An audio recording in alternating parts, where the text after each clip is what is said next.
আসসালামু আলাইকুম ওয়া রাহমাতুল্লাহ। যদি আপনার এমন কোন শত্রু থাকে যে আপনাকে কষ্ট দিতে চায়, আপনাকে বিপদ মুসিবতে পতিত করতে চায়, আপনি যদি চান সে যেন আপনাকে বিপদে পতিত করতে না পারে, আপনার সাথে শত্রুতা ছেড়ে দেয় অথবা তার সাথে শত্রুতা যেন দূর হয়ে যায়, তাহলে আপনার জন্য এই আমলটি অনেক কার্যকারী। এই ভিডিওতে মোট 3টি আমল আলোচনা করব। আপনার কাছে যেটি সহজ মনে হয় আপনি সেটি করতে পারেন।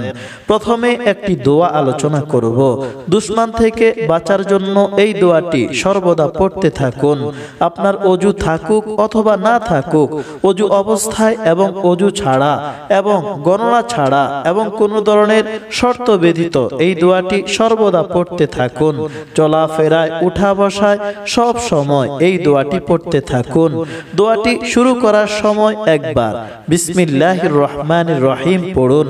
অতঃপর সারাদিন উঠা বসায়, চলাফেরায়, সর্ব অবস্থায় এই দোয়াটি পড়তে থাকুন এবং এই দোয়াটি পড়ার সময় দুশমনের আকার আকৃতি, চেহারার দিকে খেয়াল করে পড়ুন এবং মনে মনে তার বুকে পাথর নিক্ষেপ করুন। সেই দোয়াটি হলো আল্লাহুম্মা ইন্না নাজআলুকা ফি নুহুরিহিম ওয়া নাউযু বিকা মিন শুরুরিহিম। 2 নম্বর ওয়াজিফা, কোরআনে কারীমের একটি সূরার ওয়াজিফা। এটি দুশমনের খারাপি থেকে বাঁচার জন্য এবং সর্বপ্রকার বিপদ আপদ থেকে নিরাপদে থাকার জন্য অনেক কার্যকারী একটি ওয়াজিফা।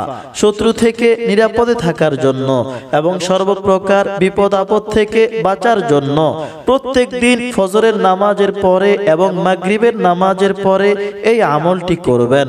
সর্বপ্রথম 11 বার দুরূদ শরীফ পড়ুন, অতঃপর 100 বার সূরা কুরাইশ পড়ুন, অতঃপর শেষে আবার 11 বার দুরূদ শরীফ পড়ুন। ফজরের নামাজের পরে এই আমলটি একবার করবেন এবং মাগরিবের নামাজের পরে এই আমলটি একবার করুন।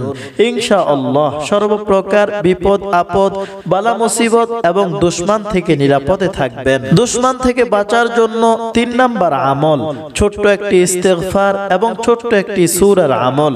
প্রত্যেক দিন ফজরের নামাজের পরে এই আমলটি করুন এবং দুশমন থেকে বাঁচার নিয়তে এই আমলটি করুন। প্রত্যেক দিন ফজরের নামাজের পরে 70 বার এই ইস্তেগফারটি পড়ুন। আস্তাগফিরুল্লাহ রাব্বি ওয়া আতুবু ইলাইহি। এভাবে 70 বার পড়ুন। এই ইস্তেগফারটি 70 বার পড়ে অতঃপর সূরা ইখলাস, কুল হুয়াল্লাহ সূরা 11 বার পড়ুন। অতঃপর দোয়া করুন, ইনশাআল্লাহ আপনার দুশমন দূর হয়ে যাবে অথবা শত্রুতা ছেড়ে দিবে।